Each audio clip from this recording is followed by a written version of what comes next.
This all happened when I was 19. I'm not the best looking dude, so I've never had much luck with women, and I ended up on Tinder. I wasn't having much luck there either until like the third month of using it when a blonde woman named Katie messaged me. She was pretty enough that I just dismissed her as a bot. It wasn't until 3 days later that she messaged me again, which was odd because bots almost never message more than once. I clicked on her chat and replied, then looked at her profile. What I saw was pretty generic, but definitely wasn't a bot's profile. We had been talking for like a month when she proposed the idea that I come see her. I was pretty reluctant as she lived nearly 8 hours from me by car, but I had to admit I really did like her quite a bit, and I had been thinking about asking her if I could come see her for a while now. After a bit more badgering from her, I finally said that I would take the drive to go see her. At this point, I had no reason to doubt she was who she said she was. We had video chatted every other week and called most days. I just assumed I got really lucky. Things did get a little weird on the way there, though. She kept messaging me, asking me where I was, and making sure I was still coming. At some points, when I took more than 30 minutes to respond, she sent me a slew of annoyed texts. Admittedly, I had chalked this all up to her being nervous about me coming to see her. I was pretty nervous too, so I couldn't blame her. I had a hard time finding the house at first. The directions she gave me were pretty confusing, and it was back through a series of gravel and dirt roads and a large thicket of trees. It was still about midday when I came onto an old-looking house. A window on the second floor was boarded up, but it didn't look abandoned, just worse for wear. Katie's red buggy that she liked to talk about was parked in front of the garage. I took at my phone and texted her that I was here. She only sent a smiley face in return. When I got out of my car to go knock on the door, I noticed someone was looking at me from one of the second-floor windows. I found it a little creepy, but figured it was just her father or something. She had told me that he comes to stay with her every now and again, so I ignored it and knocked on her door. She answered with a smile and even gave me a kiss, which surprised me, and I followed her inside. We sat down on her couch and started talking about our plans when I asked her about her dad. "You didn't tell me your dad was here," I said. "Was that going to be a surprise, or?" Katie looked confused and told me that her dad wasn't here. I still thought she was keeping up the act, and I told her that she didn't have to keep pretending, and that I had seen him looking at me through the upstairs window.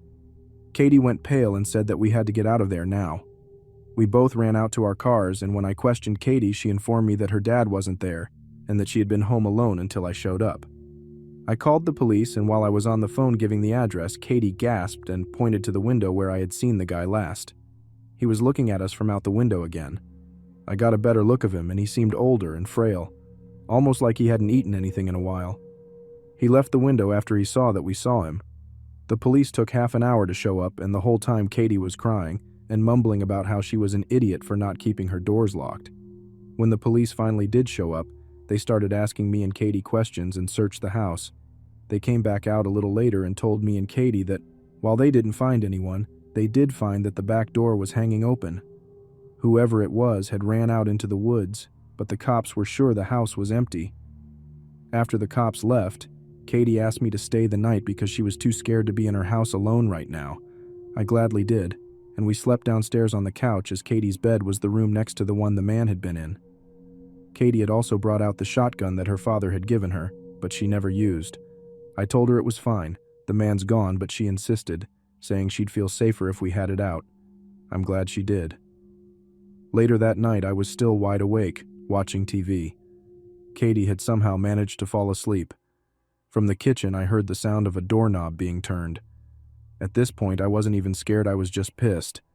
I flipped on the light in the kitchen and pointed the gun at the kitchen door, and there he was. The guy that had been in the house before was standing on the other side of the glass door.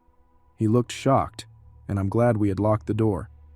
The man unfroze and yet again ran into the woods. I woke up Katie and told her what happened and called the police yet again. When they arrived, they did a sweep of the woods and found no one yet again. They told Katie and me that it'd probably be a good idea to stay somewhere else for the night. Me and Katie said our goodbyes. She was going to stay at her friend's house and I was going home. I left a little after Katie did. I was on the phone with my brother telling him about what happened. My headlights were on. As I was talking, something caught my eye. That fucking man was standing at corner of the house just watching me. I gunned it out of there and didn't even bother calling the police again, but I did text Katie and she said she was going to call them again. I don't think Katie ever even went back to that house alone.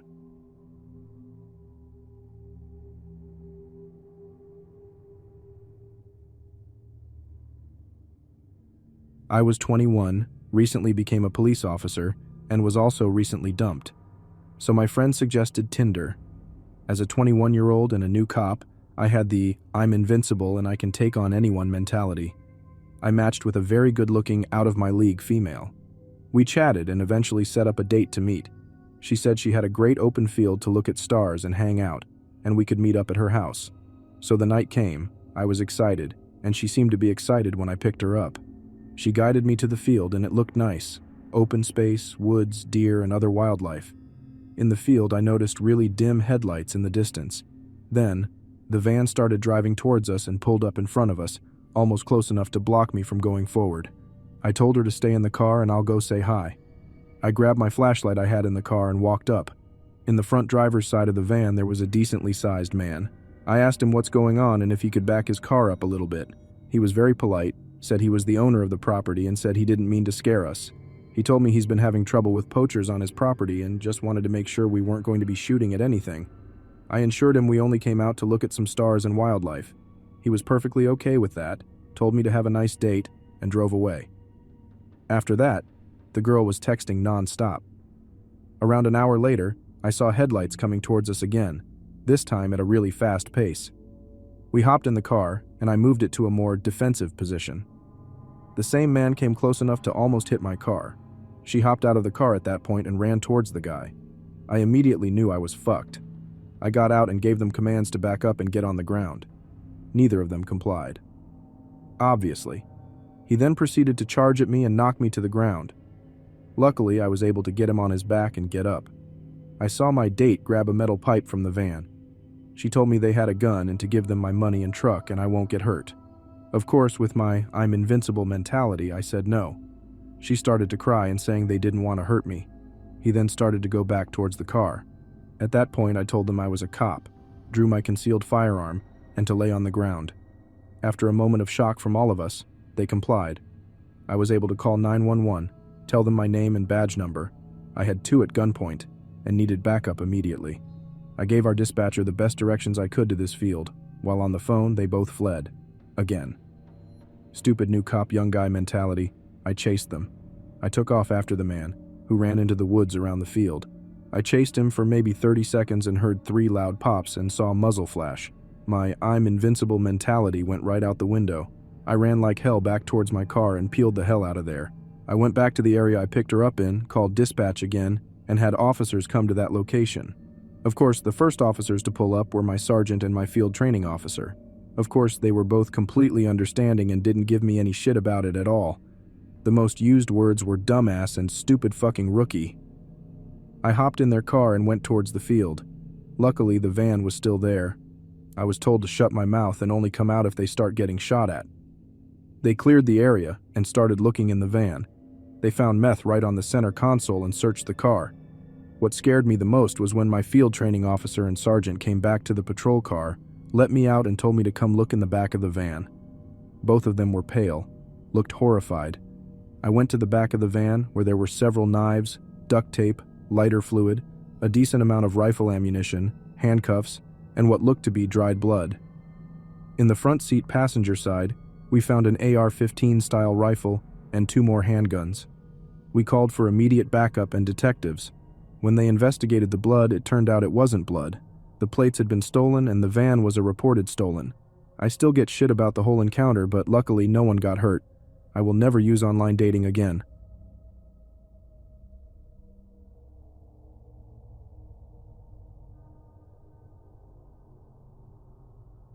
The story begins with a plain evening scrolling through Tinder and swiping right on people I found interesting and cute.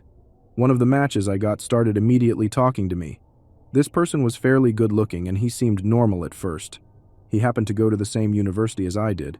He was an engineering student and I was a design student, and we had the same campus. We hadn't met before. We were talking a lot that evening. I was bored, so of course I had time to talk to him. I found out he also went to the same gym as I did, which was the school gym at our campus. I was surprised I didn't recognize him since the gym was small, and usually you start recognizing people there. The next day he messaged me, and I didn't notice the message right away, so he had messaged me twice during 2 hours. I didn't think much of this at that time, but now I realize they were the first signs of him being a bit pushy. Well, you'll understand later on. I just thought that maybe he was a bit too excited to talk to me. The day was a bit busy for me, so I couldn't message him as actively as the day before. He seemed a bit bummed about that, but I thought everything was still fine. Some days went by. I suddenly get a message from him complimenting my ass at the gym. First of all, I didn't see him at the gym, or maybe I didn't recognize him. Second, why the heck would he wait for a few days without messaging and then message something like that? And third, just what the heck? Well, obviously I was a bit weirded out by his message and didn't really know what to say. For him, my replies didn't seem good enough because I didn't like his message. He kept the weird messages going on and started saying inappropriate stuff like, maybe tomorrow you could squat and I could watch you. In my mind, this normal guy just suddenly turned into this weirdo, and I wasn't sure what the behavior was. I told him I didn't appreciate his behavior. His replies started getting more and more passive-aggressive, and he just kept saying that he wanted to meet and was really pushy about it. I had enough and just deleted him as a match because I found him so weird. A year goes by. Or, I don't know, maybe even more than a year. I don't remember exactly. But I remember the moment when I got a random message on WhatsApp from an unknown number. It was a plain hello with some emojis. I replied to this person asking who he was. He said his name, but at first I didn't realize that this person was the same creepy guy from over a year ago on Tinder. I asked him where he got my number, and he claimed that I had shared my number with him on Tinder. Like what? I don't share my phone number that easily, so no way. I stopped replying to him because I also recognized him from his profile picture and realized that this guy was the creep talking to me over a year ago. I screenshot the conversation and creep's photo to my friends and basically shared my feelings of how weirded out I was about him. Well, it went even creepier.